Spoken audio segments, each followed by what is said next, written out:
बिस्मिल्लाहिर्रहमानिर्रहीम। अस्सलाम वालेकुम। आप देख रहे हैं प्रोग्राम कैपिटल व्यू। मैं हूं आपके साथ मुशल बुखारी। प्रोग्राम में हमारे साथ मौजूद हैं शहजाद रजा। अस्सलाम वालेकुम। कैसे हैं आप? खैरियत से? ठीक ठाक।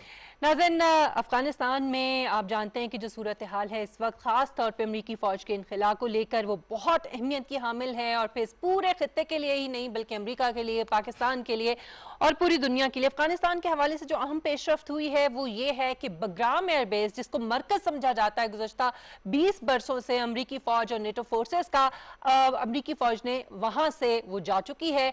और ये वो एयरबेस है अफगानिस्तान के अंदर मौजूद जहाँ से तमाम कार्रवाइयाँ जो हैं वो दहशत गर्दी के नाम पर जो ये जंग थी उसमें की जाती रही हैं अमरीकी और नेटो फोर्सेस की जानिब से। और ख़ास तौर पे इस वक्त में जबकि जो तालिबान हैं वो बरसरे पैकार हैं और उनकी तरफ से पेशकदमी की जा रही है, काबुल के ऊपर उनकी नज़र है, बहुत से मुतअद्दिद जो इलाके हैं अफगानिस्तान के उनके ऊपर वो कब्जा कर चुके हैं। और ऐसी सूरत हाल में बग्राम एयरबेस का खाली होना बहुत से सवालात को छोड़कर जाता है। सबसे अहम सवाल यह है कि क्या अफगान सिक्योरिटी फोर्सेस इस पोजीशन में हैं कि वो फौरी तौर पर इस एयरबेस के ऊपर मुकम्मल कंट्रोल जो है वो हासिल कर लें, और तालिबान जो है वो किस हद तक इसके हवाले से ज़ाहिर है उनकी भी नज़र है और उसमें क्या होता है। और ख़ास तौर पे अमेरिका की तरफ से कोई मुतबादल जो है ना प्लान दिया गया है ना ही पॉलिसी दी गई है। अमेरिका के अंदर से बाहर से तनकीद की जा रही है जो बाइडेन इंतजामिया पर कि मुतबादल कोई पॉलिसी नहीं दी गई, खासतौर पर पाकिस्तान को इसमें शामिल नहीं किया गया। सो तमाम सूरत हाल के ऊपर हम बात करेंगे और इसके जो पाकिस्तान के ऊपर असरात हो सकते हैं उस हवाले से भी गुफ्तगू करेंगे। और हमें ज्वाइन किया है lieutenant general retired Naeem Khalid Lodhi साहब, दिफाई तजज़ियाकार, हमारे साथ मौजूद हैं। बहुत शुक्रिया जनरल साहब आपके वक्त के लिए। जनरल साहब, सबसे पहले तो ये कि क्या बग्राम से जो अमरीकी फौजियों का इनखला है इस बात की अलामत समझा जा सकता है कि आइंदा क्या होने वाला है आइंदा चंद रोज में? सबसे बड़ा सवाल यह है कि तालिबान की जो पेशकदमी है जो जारी है, अफगान सिक्योरिटी फोर्सेस के लिए कितना बड़ा चैलेंज होगा कि वो उसको रोक सके? आपका हिस्सा सवाल का उसका तो यही जवाब है कि वही होने जा रहा है जिसका कि अमेरिका और अफगान तालिबान के दरमियान मुआहदा हुआ है कि अमेरिकी फौजें यहाँ से जा रही हैं। कुछ लोगों का ख्याल था जी अमेरिका ने उनके साथ 5 बेसेस रखने की बात की है, तो ऐसी वो क्लियर हो गया कि ऐसी कोई बात नहीं है। अगर बगराम एयर बेस क्लियर है तो इसका मतलब बाकी कोई चीज यहाँ रह नहीं सकेगी। एक बात तो ये दूसरी बात ये कि सिंपल सिंपल मैथमेटिक्स कि अगर NATO, US forces, Afghan forces, यहाँ पर जो वो लाइव में कंट्रैक्टर्स और जो उनके यहाँ पर रखे हुए दाइश और ये सारी चीजें अगर ये मिलकर अफगान तालिबान के को पर हावी नहीं हो सके तो आपके सवाल का जवाब तो दीवार पे लिखा हुआ है कि क्या ये अफगान फोर्सेस इसका दिफा कर पाएंगी? बिल्कुल नहीं कर पाएंगी। और ये अलग बात है कि जरूरी नहीं है कि सीधा अफगान तालिबान इस बेस की तरफ चले, क्योंकि गुरिल्ला वॉरफेयर में एक चीज बड़ी इंपॉर्टेंट होती है कि अगर आप पहले से प्रिडिक्ट कर लें कि वो किधर हमला होने वाला है तो फिर वो हमला नाकाम हो जाता है। तो ये बात है। बाकी ये मुझे खुशी हुई है कि आपने इंट्रो में ये नहीं कहा जैसे कि आजकल हर जगह कहा जा रहा है कि जी अफगानिस्तान रोज बरोज वहां पर सूरत हाल खतरनाक हो रही है और वो जहन्नम की तरफ जा रहा है। ये एग्जैक्टली ये अमेरिकन नैरेटिव है। वो ये कहना चाहते हैं कि जी हमारे जाने के बाद यहाँ पर एक क़यामत सुगरा बर्पा होने वाली है।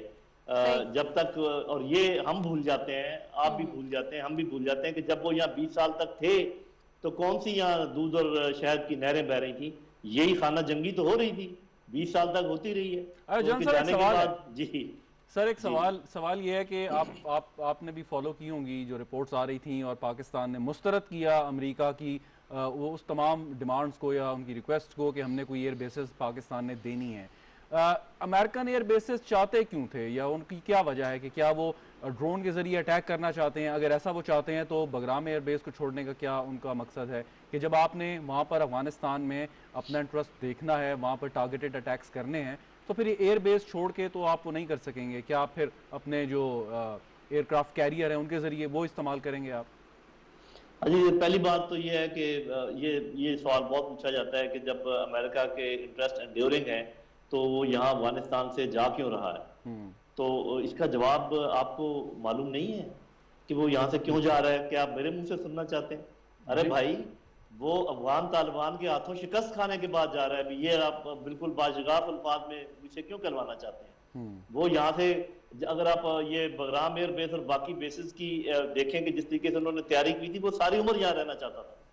एक बात ये समझने की है कि वो अपनी मर्जी से नहीं जा रहे, उनको जाना पड़ रहा है। दूसरी बात ये है कि ये जो हम कहते हैं कि वो जल्दबाजी में जा रहा है, अरे भाई 20 साल के बाद जब कोई जाता है तो जल्दबाजी होती है। फिर कहते हैं कि जी वो यहाँ के हालात, वो इनकी आपस में बातचीत करवाए बगैर जा रहा है, तो इसका मतलब ये कि अजम्पशन ये है कि वो यहाँ पर अमन चाहते थे, वो यहाँ पर बातचीत करवाना चाहते थे, वो इसको बड़े पीसफुल तरीके से छोड़ना चाहते हैं। अरे भाई यहाँ पर वो टर्मोइल चाहते थे, उन्होंने 20 साल तक टर्मोइल रखा और वो जाते हुए भी यहाँ टर्मोइल ही बर्पा करना चाहते हैं। और इसीलिए जो आपने सवाल पूछा कि यहाँ पर बेसिस क्यों चाहते थे, ताकि वक्तन फवक्तन जब भी ये आपस में बैठे बातचीत करने के लिए उनको बॉम्ब कर दें। पहले भी वो ऐसा करते रहे हैं और ये बात ये बेल मुंडे ना चढ़े और वहां पर एक परेशानी रहे। और उसकी वजह क्या है? China, Russia, central Asian countries, CPEC, Iran, Pakistan. ये मैंने इसलिए सिर्फ नुक्ता में बात कर दी ताकि आप भी समझदार हैं, आपके नाज़रीन भी बहुत समझदार हैं, इसमें से हर चीज़ को मुझे डिटेल में बात करने की ज़रूरत नहीं है। एक और चीज़ इसका बहुत सवाल पूछा जाता है कि अगर तालिबान आगे इक़्तिदार में तो फिर क्या होगा, हमें उनको मानना चाहिए नहीं मानना चाहिए। तो दो सवाल मैं छोटे से करके फिर मैं आगे बात। ये अमरीकियों ने किससे इक़्तिदार छीना था, किससे लिया था? आप जवाब ना दें, सिर्फ अपने ज़हन में रखें। उसके बाद वो किससे बातचीत करके गए हैं, किसके साथ उनका मुआहदा हुआ है, ये भी आप अपने ज़हन में रखें। किसने उनको मजबूर किया यहाँ से जाने के लिए, इसका जवाब भी आप अपने ज़हन में रखें।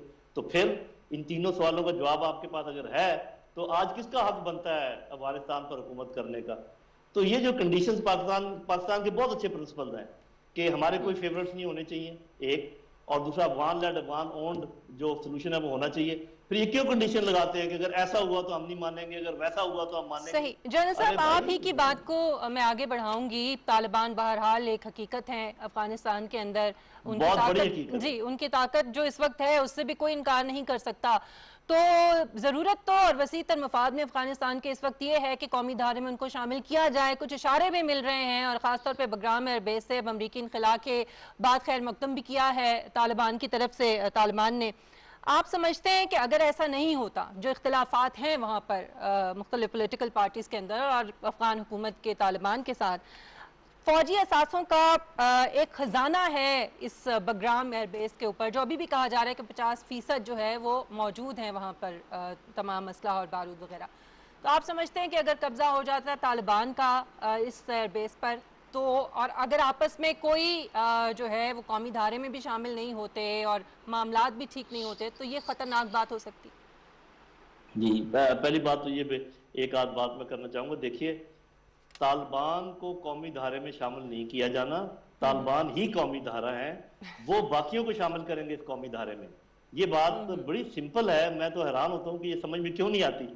अरे भाई, तालिबान मेन स्टेक होल्डर हैं इस वक्त। जो लोग ये समझते हैं कि उनको अवाम की ताईद हासिल नहीं है, वो सुन लें, गुरीला वॉरफेयर लड़ी ही नहीं जा सकती। कोई किताब पढ़ लें आप जिसमें आपको अवाम की ताईद हासिल ना हो। वो आज जहां पर खड़े हैं ये अवाम की ताईद से खड़े हैं, ठीक, वो कौमी धारा हैं और वो बाकियों को एडजस्ट करेंगे। ये बात समझ लीजिए। बाकी जो जी, अगर तो वो कौमी धारा है और लोगों की उन्हें हिमायत हासिल है, तो फिर वो सियासी अमल में शिरकत क्यों नहीं कर लेते? आए इलेक्शन लड़ें, सियासी अमल के जरिए ताकत में आए। जी, सियासी अमल की थोड़ी सी मैं बात दोहरा दूं, उसके बाद सियासी अमल की बात कर लेते हैं। 5% वोट पड़े थे जब ये प्रेसिडेंशियल इलेक्शन जो लास्ट हुआ है, जिसमें अशरफ गनी और अब्दुल्ला वगैरह थे। एक बात, 6 महीने लगे थे इस रिजल्ट को अनाउंस करने में। दूसरी बात, अगर मैं कोई गलती करूं मुझे बता देना। उसके बाद 2 लोगों ने कहा था कि जी हम प्रेसिडेंट इलेक्ट हुए हैं। तो ये तो है वो इंतखाबात जिनका आप जिक्र कर रहे हैं, वो इस किस्म के इंतखाबात में यकीन नहीं रखते। वो एक ग्रैंड, जैसे अफगानिस्तान, आप इंतखाबात का आपने कभी तकादा किया है सऊदी अरब में, या आपने डेमोक्रेसी का तकादा किया? चीन में कितने अच्छे हमारे दोस्त हैं। अरे भाई छोड़ें उनको, अपने तरीके से अफगानिस्तान को काबू करने दें। वो जैसे भी करते हैं, वहां पर ग्रैंड जिनका होगा वो अपनी हुकूमत बनाएंगे। आप फैसला कर लेना आपने उनको मानना है कि नहीं मानना, माने बगैर आपका चारा कार ही नहीं। अच्छा, अगर तालिबान आ जाते हैं मतलब टेक ओवर करते हैं अगर अगर बाय नहीं आ होप, जाते, मतलब आना सियासी ही अमल के उन्होंने जरिए, है, अदरवाइज आना तो ही हमें उन्होंने है। जी आना चाहिए। तो यानी पाकिस्तान को उन्हें एक्सेप्ट करना है, क्योंकि वजीर आजम की बड़ी स्टेटेड पॉलिसी है कि ताकत के जोर पे अगर काबुल पे कब्जा किया तो हम उसको सपोर्ट नहीं करेंगे। हाँ जी, ऐसा होगा नहीं, वो ताकत के जोर पे काबुल पे बिल्कुल कब्जा नहीं करेंगे। बाकी सब जगह भी जहां वो कब्जा कर रहे हैं वो सारी ताकत के जोर पे नहीं, और आपको इसका पता भी होगा, बहुत सारी जगह पे वो गुफ्त शनीद के साथ कर रहे हैं। वो काबुल का मुहासरा करेंगे, सारी दुनिया को कहेंगे कि देखें अब हम इनको कह रहे हैं हमसे बातचीत करें। अशरफ गनी अपनी जिद पे अड़ा रहेगा, बात नहीं करेगा, उसके बाद जो वो करना चाहते हैं करें, क्योंकि फिर तो उनके उनके पास हुज्जत होगी। तो आप फिक्र ना करें, ठीक। तालिबान वो तालिबान नहीं है और इतने बेवकूफ भी नहीं है। अलबत्ता चूंकि अभी पूरा मीडिया कवर करता है अशरफ गनी को और काबुल को, इसलिए हमें पता ही नहीं चलता कि बाकी 95% अफगानिस्तान में हो क्या रहा है। ठीक। लेकिन करीब सब कुछ बिल्कुल वादे हो जाएगा, सामने आ जाएगा। इसमें थोड़े से चंद महीनों की बात है। इसमें जनरल साहब जो एक तालिबान के हवाले से जो खदशा होता है वो ये होता है कि जाहिर है वो अपने टर्म्स एंड कंडीशंस के ऊपर, हुकूमत में भी जब बात हो रही थी कि वो शामिल हों तो वो अपने टर्म्स एंड कंडीशंस पे ही शामिल जो है वो होना चाहेंगे। इससे पहले की मैं बात कर रही हूँ, अब आप जबकि कह रहे हैं कि वो इस वक्त जो है वो इतनी ताकत में भी हैं और वो मुहासरा करेंगे और वो आ जाएंगे, तो फिर हम वही तालिबान देखेंगे, वही रिजिडिटी देखेंगे जो कि एक इस्लामिक जो उनका अपना एक निज़ाम वो लाना चाहते थे अफगानिस्तान के अंदर। जी होपफुली नॉट, अच्छा। Hopefully not. और ये मैं इसलिए कह रहा हूँ कि मैंने खुद एक वेबिनार किया है जिसमें ये जो इनके ये वहां पर दोहा में जो उनको रिप्रेजेंट करते हैं शाहीन साहब, उनसे मैं खुद साथ मौजूद था। उन्होंने जो बातें कही वो मैं अब दोहरा देता हूँ, वो कहीं पर वीडियो मौजूद भी है यूट्यूब के ऊपर। उन्होंने कहा we do not believe in the monopoly of government, we will not monopolise the government, कि हम अकेले हुकूमत नहीं करेंगे, हम लोगों को साथ मिलाएंगे। और दूसरा उन्होंने ये भी कहा कि जो इस्लामिक कॉन्सेप्ट है हमारा वो भी हम मशावरत के साथ, ये तो वो कहते हैं कि हम इस्लामी हुकूमत कायम करेंगे, लेकिन वो कहते हैं कि इस्लामी हुकूमत जो हमारे ज़हन में है ज़रूरी नहीं कि वही कायम हो, बल्कि हम बाकियों के साथ मशवरा करके इसको कायम करेंगे। और अक्सरियत उनके ख्याल में अफगानों की अक्सरियत जो है वो इस्लाम पसंद है, वो इस्लामी हुकूमत को पसंद करेगी। और दूसरा आपको पता होगा उन्होंने एमनेस्टी का ऐलान किया है कि जो लोग हथियार फेंक देंगे चाहे वो किसी के साथ भी थे उनको हम माफ कर देंगे। They are different Taliban. तो सब ने सबक सीखा है, ये ना समझे कि वही 20 साल वाले तालिबान पहले वाले हैं ये। अच्छा जनरल साहब, आपको याद होगा 1992 में जब नजीबुल्लाह की गवर्नमेंट गई और तालिबान गवर्नमेंट में आए अराउंड 97 में, तो ये 5 साल का अरसा लगा। उस वक़्त ये अफगानिस्तान की जो गवर्नमेंट थी उसको उस तरीके से सपोर्ट भी हासिल नहीं थी, रशिया उस तरह सपोर्ट नहीं कर सकता था। अब अमेरिका ने वादा किया है कि फाइनेंशियल एड भी देंगे, मॉनिटरिंग भी करेंगे, और इसके साथ साथ ड्रोन हमले तो अब से शुरू हो चुके हैं, यानी एयर सपोर्ट भी किसी हद तक काबुल गवर्नमेंट के पास होगी तालिबान के खिलाफ। तो आपके ख्याल में कि ये इसमें अरसा लग जाएगा, क्योंकि अगर बड़ी फ्रेजाइल सी गवर्नमेंट को गिराते हुए और अपनी इक़्तिदार में आते हुए 5 साल लग सकते हैं, सो अब तो उनके पास, अफगान हुकूमत के पास अमरीकी मदद भी है किसी हद तक।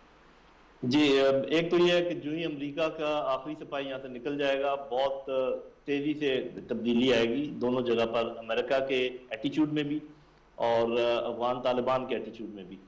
अमेरिका ज़्यादा जोर भी देगा पाकिस्तान के ऊपर भी, और जैसे आप कह रहे हैं ओवर दी होराइजन जो ऑपरेशन हैं इसमें शायद मदद भी करेगा अशरफ गनी की। और आप ठीक कह रहे हैं कि चूंकि एक कमज़ोर पावर जो कि अशरफ गनी की है वो मुकाबला नहीं कर पाएगी तालिबान का जब तक कि उनको बैरूनी मदद हासिल ना हो, और फिर ये प्रोलॉन्ग होगा जैसे आप कह रहे हैं। लेकिन फिर पाकिस्तान को ये चाहिए कि ये जो अपने 2 प्रिंसिपल हैं, जिसमें एक हम ये कहते हैं कि वी हैव नो फेवरेट्स, तो साथ ही हमें बाकी सबको भी बताना चाहिए कि please don't have any favourites.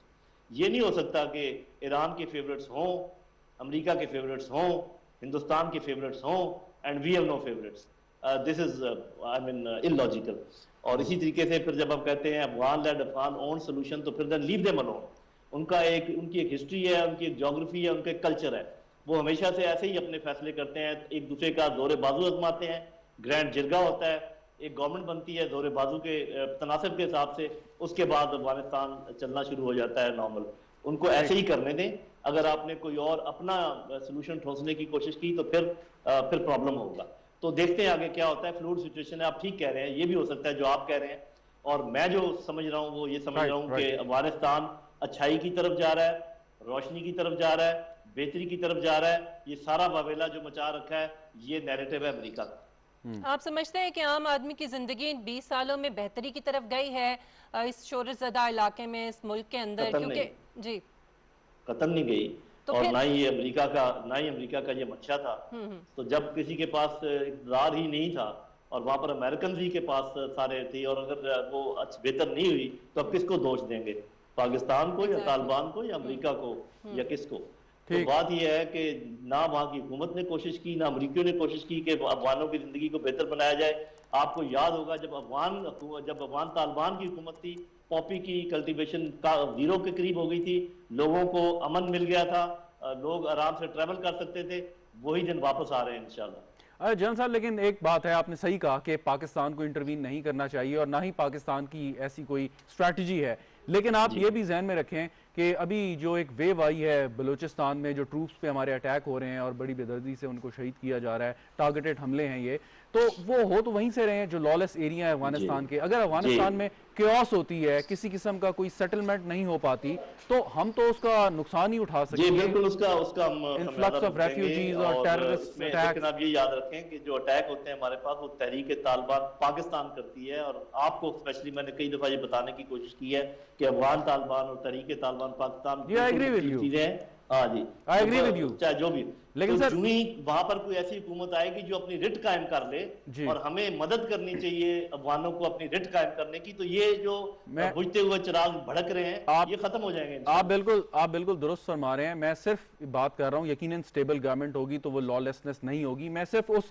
Period की बात कर रहा हूँ कि जब तक तो होगी, जो केओस का पीरियड एक नजर आ रहा है, उस दौरान हमें तो नुकसान हो सकता है। जी, हो सकता है, हम उसकी तैयारी में हैं। आपने देखा बाढ़ लगा रखी है, इस दफा अगर पनाहगज़ीन भी आए, देखें अब हम खुद कह रहे हैं कि तकरीबन आधे अफगानिस्तान या 1/3 के ऊपर तो अपनी रिट कायम कर ली है अफगान तालिबान ने। तो किधर है वो मुहाजिरीन जो वहां से आने थे? तो मेरा नहीं ख्याल इतने मुहाजिरीन आएंगे जितने हम अंदाजा लगाए बैठे हैं। जब काबिल के इर्द गिर्द आएंगे तो फिर, और कंधार, तो फिर मुहाजिरीन कुछ आएंगे। तो वो हम अगर ऑर्गेनाइज तरीके से रखें जैसे कि ईरान ने रखे थे, और इस तरीके से आज़ादी नहीं उनको घूमने फिरने की होनी चाहिए, तो मेरा ख्याल है कि we will be able to manage it.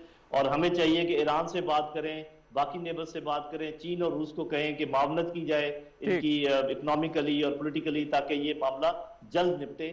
लेकिन इसका तरीकाकार वही होगा, छोटी छोटी झड़पें, grand jirga, government and then everything else. चलिए देखते हैं, बड़ी तेजी से तब्दील हो रही है सूरत हाल, आने वाले दिनों में क्या होता है। बहुत शुक्रिया जनरल साहब आपके वक्त के लिए। शहजाद, इसमें एक तो बड़ा इंपॉर्टेंट है, पाकिस्तान बड़ा वाज़ेह तौर पे दो टोक अल्फाज में कह चुका है कि पाकिस्तान का कोई फेवरेट नहीं है अफगानिस्तान में। हम किसी एक की बात नहीं करते, लेकिन जनरल साहब जैसे कह रहे हैं, जो सूरत हाल इस वक्त बनती हुई नज़र आ रही है अफगानिस्तान में, और तालिबान अगर आ जाते हैं इक़्तिदार में, कह लीजिए जिस तरीके से भी आते हैं, तो फिर पाकिस्तान क्या अपनी इस पॉलिसी के तसलसल को कायम रख पाएगा, या फिर जाहिर है जिसकी लाठी उसकी भैंस वाली बात? देखें, जहाँ तक तालिबान का माजी है वो इतना अच्छा नहीं था।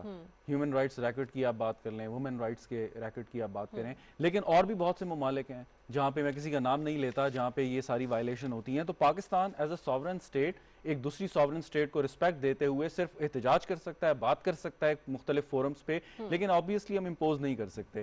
सो स्टेबिलिटी बड़ी इंपॉर्टेंट है कि जो वहाँ पे एक कियोस वाला एलिमेंट है, और तहरीक तालिबान पाकिस्तान जिसकी तरफ इशारा कर रहे थे जनरल साहब, वो उसको एक्सप्लॉइट कर सकती है। आप देखें ना बलूचिस्तान में जिस तरीके से अटैक शुरू हो गए हैं, और इसमें एग्जैक्टली, और मुख्तलिफ जो दुश्मन ममालिक की एजेंसी हैं उससे फ़ायदा उठाती हैं। और रेफ्यूजीज़ का इन्फ्लक्स जो है वो बहुत एक ख़तरनाक बात है कि अगर ये दोबारा से होता है, ऑलरेडी पाकिस्तान में जितने रेफ्यूजीज़ की तादाद है जिसको मैनेज नहीं कर पाए। लेकिन सबसे अच्छी बात यह है कि हम दूसरों की जंग में अब जिस तरह से कह चुके हैं वज़ीर आज़म इमरान खान साहब के हम हिस्सा नहीं बनेंगे। हाँ, पीस प्रोसेस के अंदर हम हिस्सेदार होंगे और हम अपना रोल जो है वो प्ले करेंगे। एक मुख्तसर सा ब्रेक लेंगे नाज़रीन, ब्रेक के बाद वापस आएंगे। तो एनर्जी का जो इस वक्त बहरान है, जो बिजली का बहरान है इस वक्त पाकिस्तान के अंदर, इसकी क्या वजूहात हैं और ये किस तरह हल होगा, इस पर बात करेंगे। हमारे साथ रहिएगा।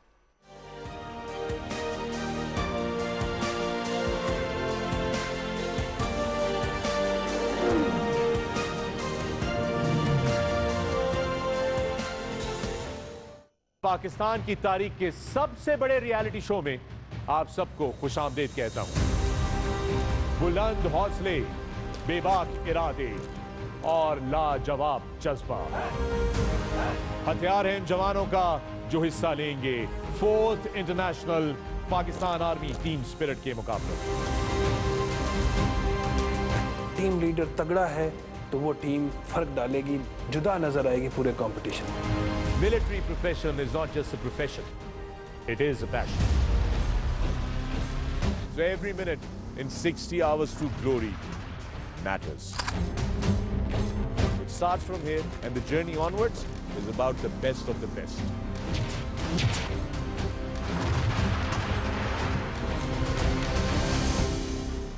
60 hours to glory.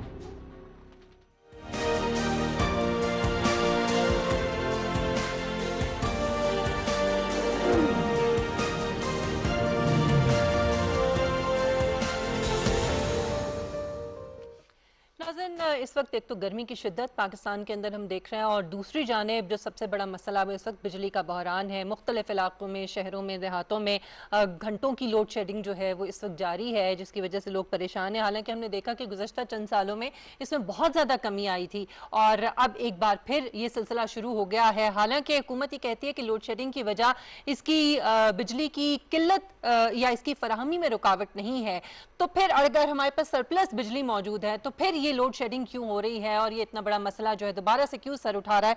आज हम इसी हवाले से गुफ्तगू करेंगे और हमें ज्वाइन किया है water and energy expert Arshad Abbasi साहब हमारे साथ इस वक्त मौजूद हैं। अच्छा चलें, अरशद अब्बासी साहब से हम कोशिश कर रहे हैं कि रब्ता करें और उनसे गुफ्तगू कर सकें। शहजाद, पाकिस्तान में गुज़श्ता कई सालों से, जैसे कि मैंने कहा अपने इंट्रो में भी, लोड शेडिंग के इस मसले के ऊपर, बिजली के बहरान के मसले के ऊपर काफ़ी हद तक काबू पा लिया गया था। ये अब अचानक से जो दोबारा से शुरू हो गया है, ये एक तो इसमें कहा जा रहा है कि जी सबसे बड़ा मसला वो किराए की रकूम है जो अदा करनी पड़ती है हमें, तो ये मसला हुकूमत से हल नहीं हो पा रहा। अपोजिशन ये कहती है, ख़ास तौर पे गुज़श्ता हुकूमत के जो हुक्मरान हैं PMLN के लोग, वो ये कहते हैं कि जी नाक़िस हिकमत अमली है हुकूमत जी। एक आज जो रिपोर्ट्स शाया हुई हैं अखबारात में, उसके मुताबिक तकरीबन 2 खरब रुपए के करीब आपका सर्कुलर डेट है। Exactly. और ये एक विशियस सर्कल है जो कभी कम होता है, कभी ज़्यादा होता है। आप पेमेंट कर लेते हो तो कम हो जाता है।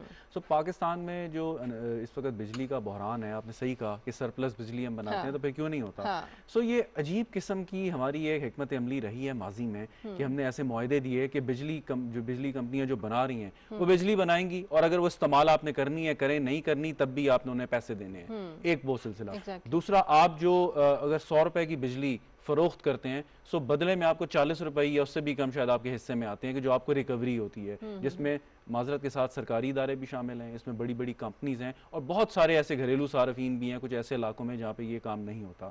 अब ये शहरों में तो नहीं होता, आप एक महीने बिजली का बिल नहीं देंगी तो अगले महीने आपकी बिजली कट जाएगी। तो ये क्वेश्चन पूछने वाला है कि जो लोग इसकी अदायगी नहीं करते उनके साथ आप क्या करते हैं, कि क्या कोई ऐसी आपकी बहुत बड़ी सनतें हैं जिनका ये डिफॉल्ट चल रहा है, सरकारी इदारे हैं, क्या वजह इसकी।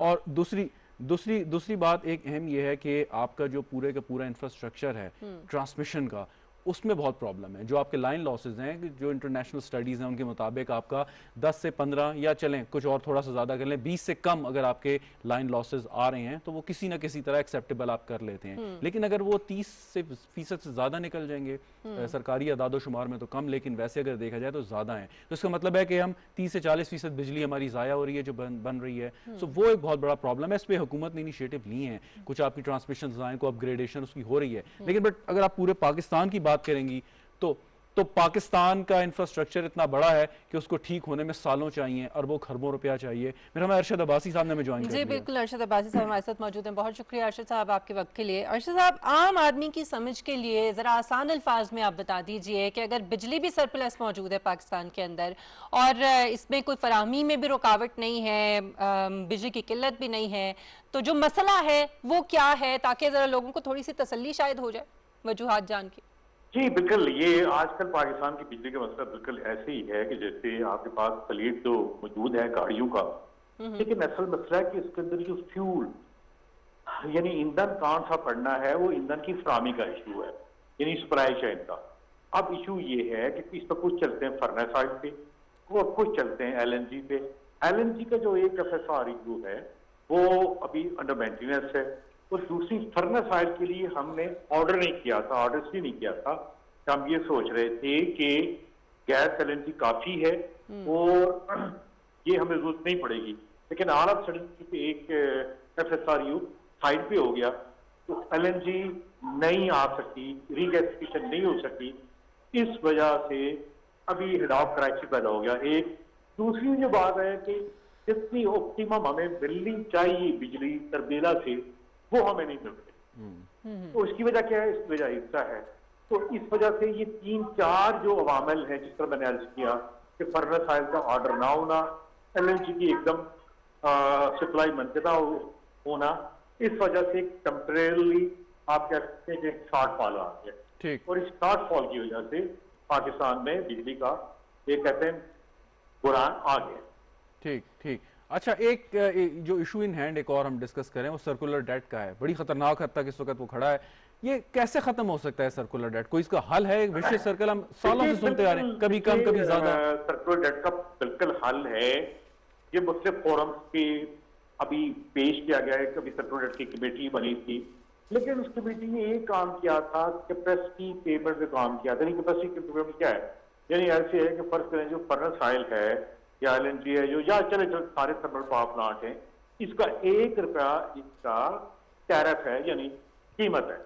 तो इस टैरिफ में हमने 30 पैसे पे काम किया जो कैपेसिटी पेमेंट है, 70% फ्यूल पे नहीं काम किया कि क्या ये जो पावर प्लांट हैं ये कम से कम गैस लेते हैं या फर्नेस ऑयल लेते हैं और मैक्सिमम बिजली पैदा करते हैं।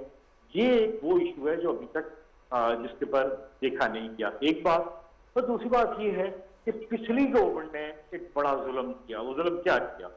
वो जुल्म ये है कि उसने एक चीज पे काम किया, जनरेशन पे, यानी बिजली कारखाना लगा दिए, ट्रांसमिशन पे काम करना था, डिस्ट्रीब्यूशन पे काम करना था, वो काम नहीं हुआ। उन्होंने वो काम किया जो किसे कहते हैं जो जल्दी होने वाला है, और बाकी बात ये कि सबके पर नैब की बिल्कुल ठीक बने, बिल्कुल सही बना कि वो काम किया कि जिससे जल्दी जल्दी मनी मंडी का हो सके। ये मैं आपको बड़ी जिम्मेदारी से बात कह रहा हूँ। इनके पर काम नहीं किया। अब ये है कि तीनों पे काम, क्योंकि बिजली का पूरा जो निजाम है ना, ये समझे 3 लेग्स पे है। वन इज ट्रांसमिशन, दूसरी डिस्ट्रीब्यूशन, तीसरी जनरेशन। जनरेशन का ये जनरेशन तो होगी, ये काफी होगी, 37,000 मेगावाट होगी है। हमारी अभी जो मैक्सिमम डिमांड है वो 25 है, लेकिन सरप्लस होगी। ट्रांसमिशन का काम अभी मुकम्मल होना बाकी है, डिस्ट्रीब्यूशन का काम अभी मुकम्मल होना बाकी है। हाँ, मैं अलबत्ता एक बात कहूंगा, आजकल पिछली गवर्नमेंट के बड़े बड़े चैंपियन आके बात करते हैं कि मैंने नहीं हो सका।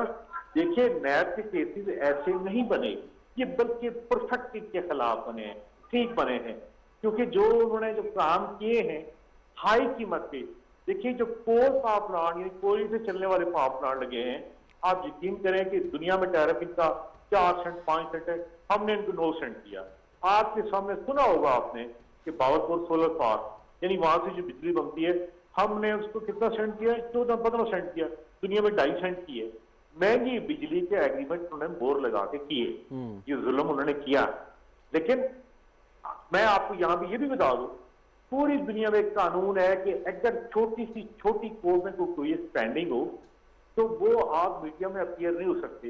ये पाकिस्तान में पेमरा की माशाल्लाह मेहरबानी है कि ऐसे ऐसे बंदे जिनके खिलाफ वो केस बने हुए हैं और जो बेल पे है, वो आगे जस्टिफिकेशन दे रहे होते हैं और बिजली की बात कर रहे होते हैं। मुझे अफसोस होता है उनके ऊपर तो नहीं होता, उनका काम ही यही है, क्योंकि उन्होंने शोर मचा के अपने आप को जिसे कहते हैं कि बेल आउट करने की कोशिश करते हैं। असल इशू पेमरा का है, और असल इशू इस पे भी है कि गवर्नमेंट को भी एक फैक्ट शीट पेश करनी चाहिए वो आपको कि देखिए ये इन्होंने किया था। एग्जैक्टली जो जिम्मेदारान हैं उनको सामने लाया जाए, और जो कुछ वो कर गए हैं उनके हवाले से भी कार्रवाई जो है वो होनी चाहिए। किसी हद तक हो भी रही है, केसेस चल भी रहे हैं, लेकिन कोई हतमी नतीजा जो है वो भी नजर आना चाहिए। अच्छा अब्बासी साहब, इसमें जो अभी आपने बात की कि गैस के बहरान की वजह से भी ये बिजली का बहरान जो है ये पैदा हुआ है, अगर ऐसा है तो फिर आगे सर्दियां आ रही हैं और गैस की तलब जो है वो बढ़ जाती है, जाहिर है, तो फिर हम क्या समझें कि इसमें क्या मजीद खुदा न खास्ता इजाफा देखेंगे हम सर्दियों में? देखिए, बात है, कहते हैं बात है, सच बात है उस बाई की। जब ये गवर्नमेंट आई थी 6 महीने बाद पाकिस्तान के top 20 oil and gas experts ने एक रोड मैप बना के दिया गवर्नमेंट को कि देखें, पिछली गवर्नमेंट ने LNG बाहर से इंपोर्ट की अपनी गैस शेल्फ करके। अभी हमारा एरिया 43% एक्सप्लोर हुआ है। पाकिस्तान में बड़ी बड़ी कंपनियां मुस्लिम लीग नून के दौर में चली गई थी, ये शलम बर्जर, ये तल्लू, ये सारी कंपनी चली गई। एक पॉलिसी हमने बना के दी नदीम बाबर साहब को कि देखें दोबारा इन्वेस्टर फ्रेंडली पॉलिसी बनाए ताकि हमारी डोमेस्टिक पाकिस्तान में इवन शेल गैस है जो 107 साल के लिए आती है, 8 मिलियन सीफी के साथ। लेकिन इसकी एक्सप्लोरेशन पे इस पे काम अभी तक शुरू नहीं हो सका। ये बड़ी जाती की बात है।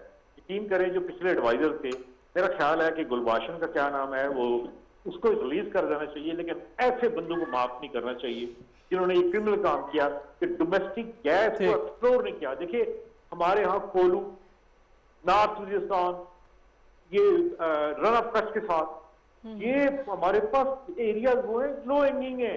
मैं आपको बताऊं कि आप बिल्कुल ठीक कह रहे हैं अरशद अब्बासी साहब के इतने बड़े लेवल के ऊपर, फिर गवर्नमेंट के लेवल के ऊपर ये जो रॉन्ग प्रैक्टिसेस हैं, जब तक आप इसके खिलाफ कार्रवाई नहीं करेंगे, जब तक आप इनको रोकने के लिए कोशिश नहीं करेंगे, एहतसाब के अमल को बेहतर नहीं बनाएंगे, तब तक ये मामला हल नहीं होंगे। किसी हद तक काम जो है वो शुरू हो भी चुका है, क्योंकि वज़ीर आज़म इमरान खान साहब का और इस जमात का जो नारा था वो था ही ये, इसी बुनियाद पर हुकूमत में ये आए इक़्तिदार में। हम उम्मीद करते हैं कि आने वाले दिनों में मामला जो है वो बेहतर होंगे। बहुत शुक्रिया अरशद अब्बासी साहब आपके वक्त के लिए। नाज़रीन, जो पाकिस्तान की फ़ॉरेन पॉलिसी है मुख्तलिफ ममालिक को लेकर, चाहे वो अमरीका हो, चाहे वो अफ़गानिस्तान हो, पाकिस्तान और चीन के बेहतरीन ताल्लुकात हों, इन तमाम चीज़ों के अंदर और फ़ॉरेन पॉलिसी में मजमूई तौर पर जो तब्दीलियाँ हम देख रहे हैं, और ख़ास तौर पर ज़रूरी ये है कि फ़ॉरेन पॉलिसी में जो तसलसल है, जो कुछ कहा जा रहा है उसके ऊपर कायम रहना और फिर उसी तरीके से उसको आगे बढ़ाना, ये कितना ज़रूरी है, इसके ऊपर हम बात करेंगे एक ब्रेक के बाद। हमारे साथ रहिएगा।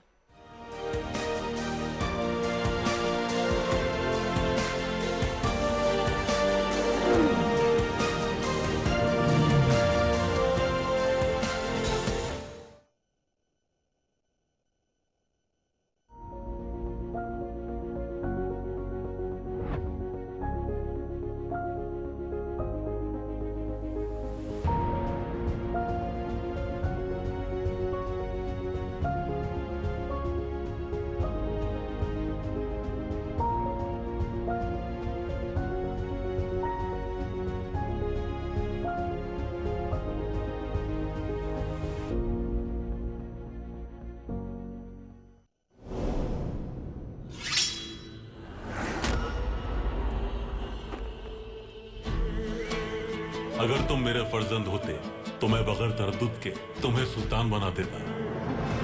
मेरे लिए इंसाफ का खिदमतगार बनना जहान का सुल्तान बनने से बेहतर होगा। जबान से निकला एक गलत लफ्ज आपकी जान ले लेता है।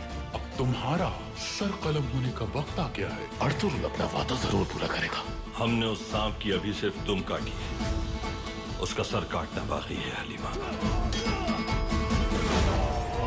तलवारों की धार तेज कर लो। दुश्मन ने हमारी कमजोरी से फायदा उठाया है।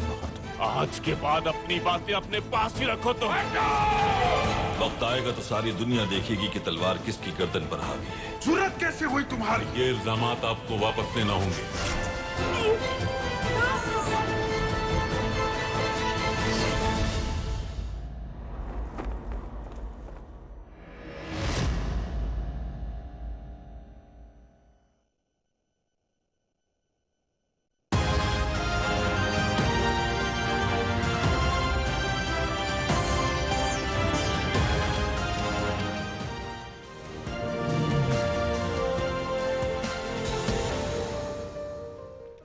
Welcome back.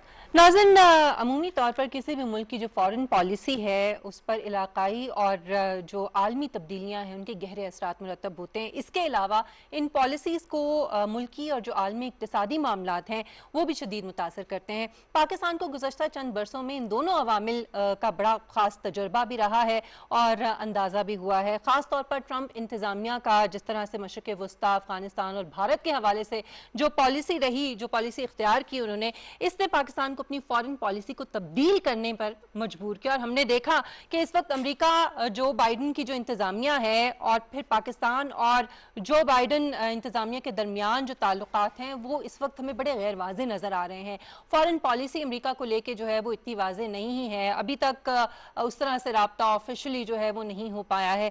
दूसरे अफगानिस्तान से अमेरिकी फौजों का इनखला जो है वो इस वक्त जारी है। पाकिस्तान की तरफ से बड़ा दो टोक वाज़े पॉलिसी बयान जो है दिया जा चुका है, लेकिन क्या इसका तसलसल भी हम देखेंगे आने वाले दिनों में? जिस तरह से हम ये भी देख रहे हैं कि शायद इस तरह की बातें होती हैं कि प्रेशराइज किया जा रहा है, तो क्या कहीं इसमें कोई तब्दीली तो नहीं आएगी? इसी तरह से पाकिस्तान और चीन के जो ताल्लुकात हैं, जो ये दोस्ती है, ये ऐसी दोस्ती है कि जिसके ऊपर किसी किस्म का कोई असर जो है वो नहीं हो सकता। आर्मी चीफ ने भी ये कहा कि पाकिस्तान कोई भी बैरूनी ताकत जो है वो पाक चीन दोस्ती पर असरअंदाज नहीं हो सकती। पाकिस्तान की जो फॉरेन पॉलिसी है मुख्तलिफ ममालिक के साथ, वो आने वाले दिनों में क्या मजीद तब्दील हो सकती है, और ख़ासतौर पे जो इकनॉमिक तरजीहात हैं उनको देखते हुए पाकिस्तान को इसमें क्या तब्दीलियाँ करनी चाहिए, इस हवाले से हम गुफ्तगू करेंगे। और हमें ज्वाइन किया डॉक्टर रिफ़त हुसैन साहब हमारे साथ मौजूद है, इंटरनेशनल रिलेशन एक्सपर्ट हैं। बहुत शुक्रिया डॉक्टर साहब आपके वक्त के लिए। डॉक्टर साहब, इसमें कोई दो राय नहीं है कि मौशी इस्तेहकाम जो है वो किसी भी मुल्क की तरक्की के लिए सबसे पहली चीज़ और बुनियादी चीज़ है, और पाकिस्तान इस बात को बड़े अच्छे तरीके से अब समझ चुका है। खासतौर पर वज़ीर आज़म बार बार इस पर बात करते हैं, लेकिन साथ ही बड़ा जरूरी है कि मुख्तलिफ ममालिक के साथ जो हमारी फॉरेन पॉलिसी है वो वाज़े होनी चाहिए। अमेरिका और पाकिस्तान के खास तौर पे ताल्लुकात को देखकर आप समझते हैं कि ये वाज़े है हमारी फॉरेन पॉलिसी? जी शुक्रिया मिशाल। देखिए, जो भी पाकिस्तान और अमेरिका के ताल्लुकात के हवाले से बातचीत हो रही है या उसके बारे में पाकिस्तान के ज़हन में, उसकी बुनियादी वजह वो इबहाम है जिसका आपने इशारा किया है, जो कि बाइडेन एडमिनिस्ट्रेशन की तरफ से साउथ एशिया यानी इस खित्ते के बारे में मौजूद है। तो उसके बारे से खासतौर पर मैं एक मिसाल दूंगा कि जब अफगानिस्तान से विड्रॉल का मसला आया ना, तो ट्रंप एडमिनिस्ट्रेशन ने ये कई बार कहा था कि हम विड्रॉ कर जाएंगे, लेकिन ये जो बाइडेन साहब ने अपना सितंबर 2021 के हवाले से ये डेडलाइन पाकिस्तान को दी है या उन्होंने अफगानिस्तान को डेडलाइन दी है, उसका मनफी असर पाकिस्तान की वो जरूर पड़ेगा। तो ये मैं एक मिसाल के तौर पे आपसे कह रहा हूँ कि ये वो जो कैफियत है उसके बारे में पाकिस्तान को अपनी तरफ से क्या रहना चाहिए उन तमाम चैलेंजेस का मुकाबला करने के लिए, जिसकी जो कि पाकिस्तान वो या खतरात जो हैं जो पाकिस्तान को नजर आ रहे हैं, क्योंकि पाकिस्तान नहीं चाहता कि तालिबान की हुकूमत जो है वो काबुल के अंदर वापस आए, और पाकिस्तान इस बात का बाहर ऐलान भी कर चुका है कि जो भी अफगानिस्तान के अवाम को काबिल कबूल हुकूमत होगी, अगर वो बज़ौर बाजू या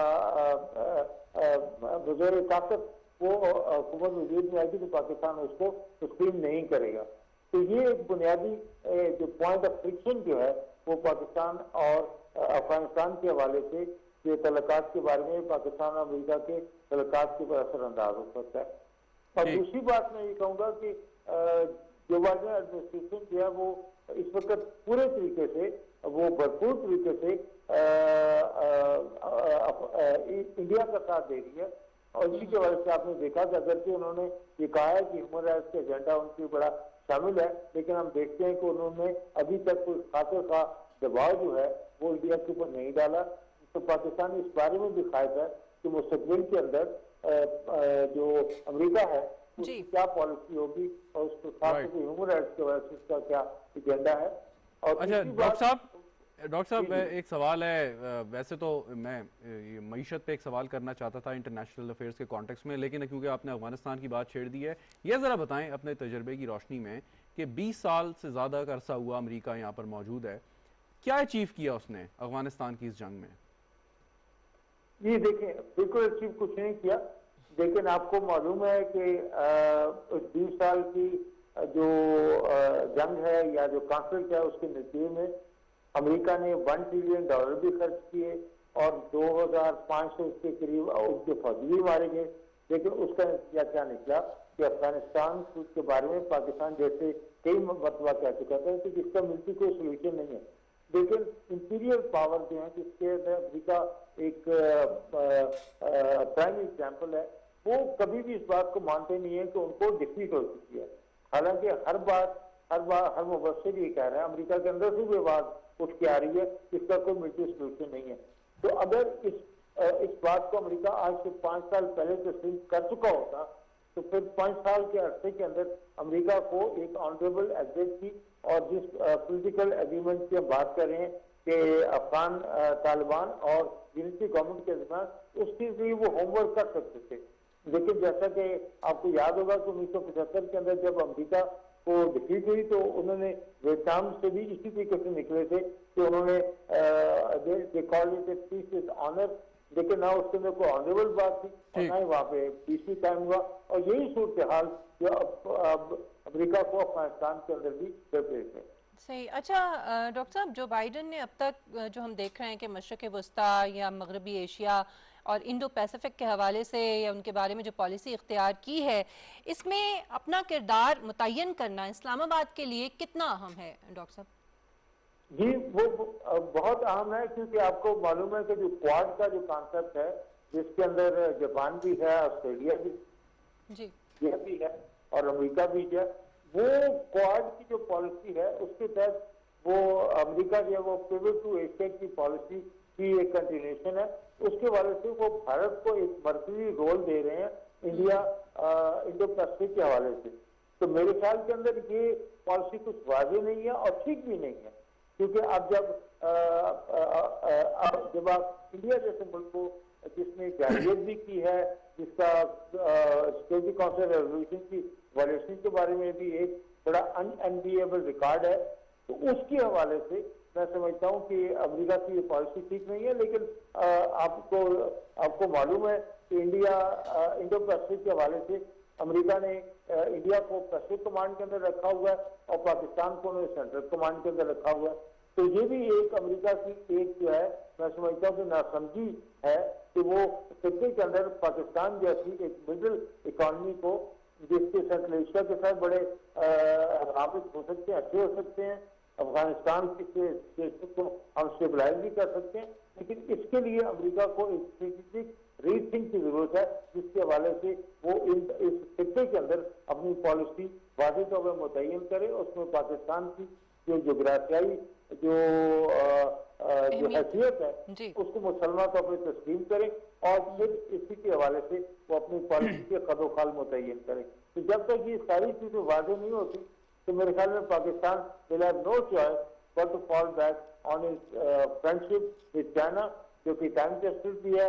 और वो जैसे प्राइम मिनिस्टर इमरान खान का चीन के साथ तल्लुकात जो है वो जितनी भी कोशिश की जाए उसके ऊपर किसी किस्म की भी कंप्रोमाइज नहीं होगा। हम किसी किस्म के हवाले से चीन से तल्लुकात के हवाले से हम पीछे नहीं हटेंगे। और चीन के साथ तल्लुकात की एक नई जहद जो है वो सीता की शक्ल में हमारे सामने आई है। लेकिन डॉक्टर साहब अगर जैसे आप चीन का जिक्र कर रहे हैं, फिर पाकिस्तान के ईरान के साथ भी ताल्लुकात जो है वो भी खटकते हैं अमेरिका की आंख में, आप समझते हैं कि कितना ज़रूरी है बैलेंस कायम करना अपने इंटरेस्ट को सामने रखते हुए? जाहिर है चीन के साथ भी हमारा एक बड़ा गहरी दोस्ती और बड़ा गहरा ताल्लुक है और जिसके ऊपर कोई दबाव या किसी भी तरह की चीज़ जो है वो असरअंदाज नहीं हो सकती। इसी तरह ईरान के साथ हमारे ताल्लुकात हैं, अमेरिका के साथ भी हम अच्छे ताल्लुकात रखना चाहते हैं। बैलेंस कायम करना कितना ज़रूरी और कितना मुश्किल है ये? जी मुश्किल तो है, क्योंकि आपको बड़ी एक टाइट वॉक करनी पड़ेगी, जिसके हवाले से पाकिस्तान के इंटरेस्ट को मुकद्दम रखते हुए आप ऐसी पॉलिसी बनाएं जिसकी वजह से कोई भी मुल्क आपसे नाराज ना हो।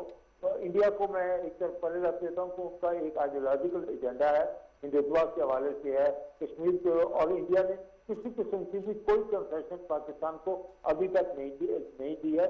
और मैं इसके हवाले से ये जरूर कहूँगा कि एससीओ की मीटिंग जो हुई है पिछले हफ्ते, उसके अंदर वो इंडिया की तरफ से जो इल्जाम पाकिस्तान के ऊपर लगाए गए हैं उनका एजेंडा बड़ा वाज़ेह है कि वो प्रेशर जो है उसके वाले से वो प्रेशर जो है वो बरकरार रखना चाहते हैं। और ये मसला कल जब नेशनल की जो पार्लियामेंट के इजलास के हवाले से जो मीटिंग कल हुई है, करती वो ऑन कैमरा मीटिंग थी, तो उसके अंदर भी ये फैक्टर के हवाले से हिंदुस्तान की जो है और पाकिस्तान को वो जो प्रेशर बरकरार रखना है, उनको वो नहीं चाहते कि हम ग्रे लिस्ट से बाहर निकले। तो ये इसके बारे में पाकिस्तान के तहफ़्फ़ुज़ात हैं। तो अगर इंडिया को आप छोड़ दें तो बाकी का सारा खिता पाकिस्तान के लिए ओपन है, लेकिन उसके लिए हमें अपनी तरजीहात को सामने रखते हुए, अपने नेशनल इंटरेस्ट को सामने रखते हुए ईरान से भी और अफगानिस्तान से भी हतुल मकदूर हमें कोशिश करनी चाहिए कि पाकिस्तान के तल्लुकात अच्छे हों। और फिर अगर अफगानिस्तान के अंदर किसी सूरत की भी खाना जंगी की सूरत हाल जो है वो, लेकिन डॉक्टर साहब ये जैसे आपने कहा कि सबके साथ सबको खुश रखना, सबको राजी रखना, ये तो मुमकिन नहीं हो सकता। आप सबको तो खुश रख नहीं सकते, पहली बात। दूसरा ये कि फिर बात वहीं आ जाती है कि अगर भारत के साथ ताल्लुकात जो हैं वो बेहतर है मुख्तलिफ ममालिक के, तो उसमें इकोनॉमिक इंटरेस्ट जो है वो बड़ी बुनियादी चीज़ है। तो पहले अगर हम अपनी इकोनॉमी को ठीक करने जाते हैं तो उसमें तो जाहिर है वक्त लगता है। जी वो आपकी बात बिल्कुल सही है। और लेकिन अगर हिंदुस्तान की भी हम इकोनॉमी का अगर तजिया करें तो उन्होंने भी कोविड के हवाले से उनके यहाँ जो इलाक़ें हुई हैं, जो तबाही हुई है, जो उनका इकोनॉमिक ग्रोथ रेट है वो भी उतना स्टडी या रोबस्ट नहीं है। अगर हम मुकाबलतन पाकिस्तान के साथ और बांग्लादेश के साथ अगर इसका मुकाबला करें तो हिंदुस्तान भी को अच्छी पोजीशन में नहीं है, लेकिन हमने अपने घर को दुरुस्त करना है और हमारा फोकस होना चाहिए इकोनॉमिक रिवाइवल के लिए। इकोनॉमिक रिवाइवल के लिए बाइडेन एडमिनिस्ट्रेशन की तरफ देखने के बजाय अगर हम चीन की तरफ देखें, अपने इर्द गिर्द के खिते की तरफ देखें तो हमारे लिए बहुत सारी अपॉर्चुनिटीज है, हम अपने एडवांटेज के लिए इस्तेमाल कर सकते हैं। बिल्कुल सही, बहुत शुक्रिया डॉक्टर रिफत हुसैन साहब आपके वक्त के लिए। और जैसे कि डॉक्टर साहब ने कहा कि हमें अपने एज नेशनलिस्ट अपने इंटरेस्ट को देखना होगा, स्ट्रेटेजिक इंटरेस्ट को देखना होगा, अपने इस खत्ते में हमारे लिए क्या कमज़ोरियां हैं और कहाँ पे क्या फ़वाइद जो है वो हम हासिल कर सकते हैं, उस हवाले से हमें अपनी फ़ॉरेन पॉलिसी जो है उसको तरतीब देना होगा। और बड़ी अच्छी बात है कि अब इसके ऊपर बड़ा हुकूमत की तरफ से गौर ख़ास हो रहा है और ख़ास तौर पर अपनी फ़ॉरेन पॉलिसी को बेहतर बनाने के लिए कोशिश की जा रही है। नाज़रीन, प्रोग्राम का वक्त यहाँ पर ख़त्म होता है। मिशेल बुखारी, शहजाद रज़ा को इजाज़त दीजिए। इंशाअल्लाह आपसे कल मुलाकात होगी। अपना बहुत ख्याल रखिएगा। अल्लाह हाफ़िज़।